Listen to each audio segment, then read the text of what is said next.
आदरणीय मुकेश शर्मा जी, आशुतोष जी और अश्विनी जी, मेरे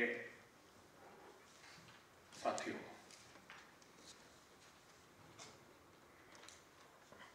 on this day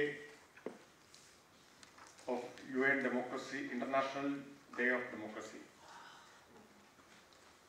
I would like to extend greetings to all of you on behalf of Kerala Legislative Assembly and people of Kerala.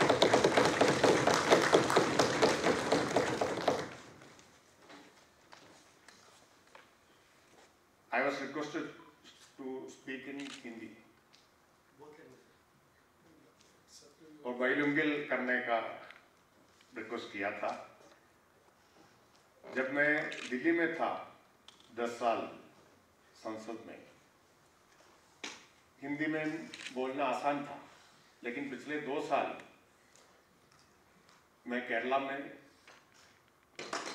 हूँ और मेरा हिंदी के साथ कोई संबंध नहीं पिछले 2 साल में, इसलिए मुझे पूरा विश्वास नहीं है मेरा हिंदी कैसा रहेगा।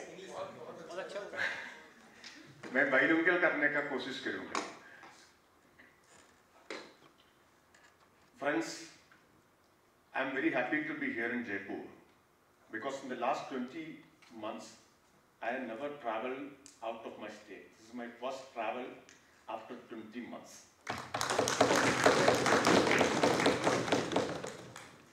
In the last several months, we all were not able to come together to meet up and to share our views. But now it's heartening that the situation is improving and the situation is slowly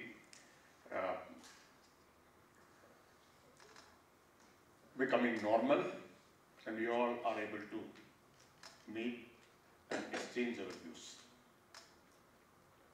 I congratulate the organizers, Indian Youth Parliament, for conducting this session despite the challenges posed by pandemic.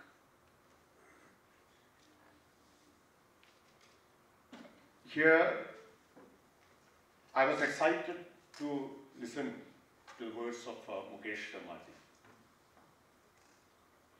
And it was, to be frank, I never expected such a speech from someone representing media. And I even thought that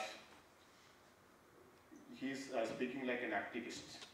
He's not speaking like a media person, because most of the media persons are, I do not generalize, but most of them are reactionary in their outlook and approach. Most of them, according to my experience, especially in national media. I'm sorry to say that. And it's, I'm very happy to listen to his words. Yes, friends, now when we are talking about democracy,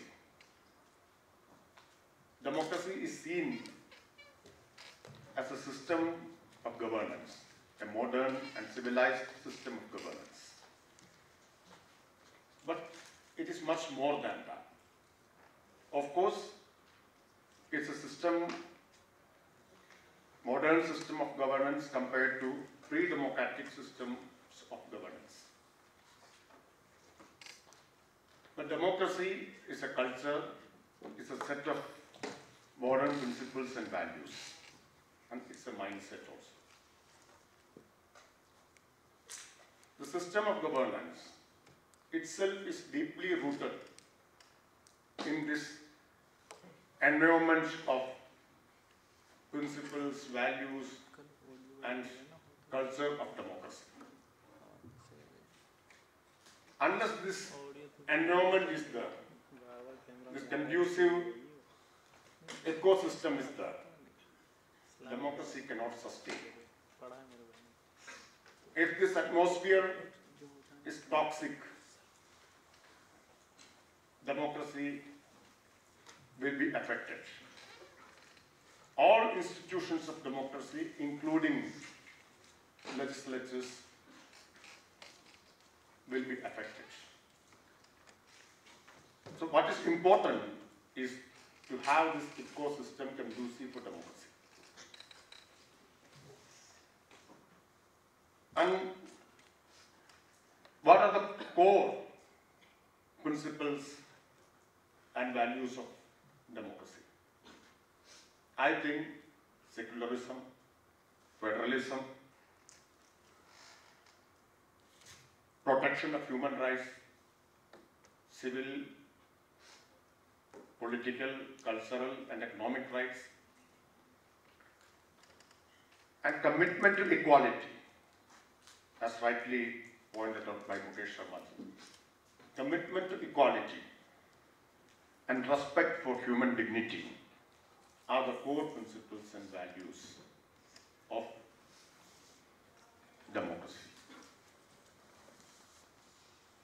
Democracy can sustain only on the basis of these principles and values. I think that ultimately democracy is nothing but assertion of people's rights.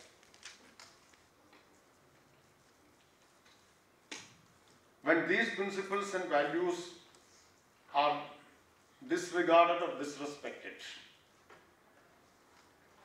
the culture of democracy is weakened and the system of governance will fail. Especially in Indian context where there are so many religions, so many faiths, secularism is the basic foundation of our democratic system. Even Supreme Court has said that secularism is the basic feature of our constitution. In a country like India, democracy and secularism are not different. Both coexist. Democracy cannot sustain or survive without secularism.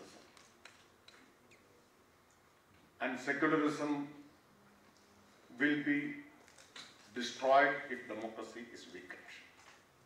So that is the interrelationship between secularism and democracy in Indian context.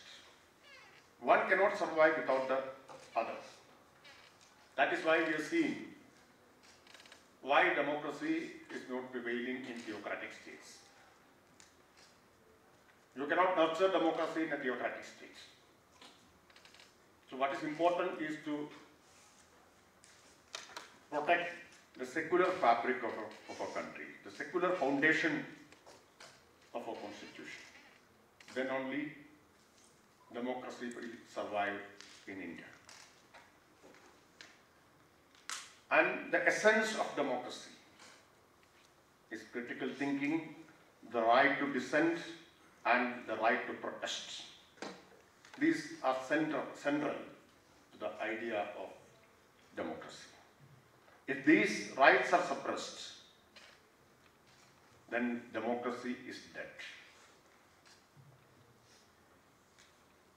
Such a democracy, there will be elections. Please don't be under the wrong impression that democracy means elections in every 5 years or elections in between. There will be elections and still there will be authoritarianism. If the central principles of democracy, right to dissent, right to protest, etc., are constantly violated, these rights are absent, then that means it's only an elected authoritarianism. So,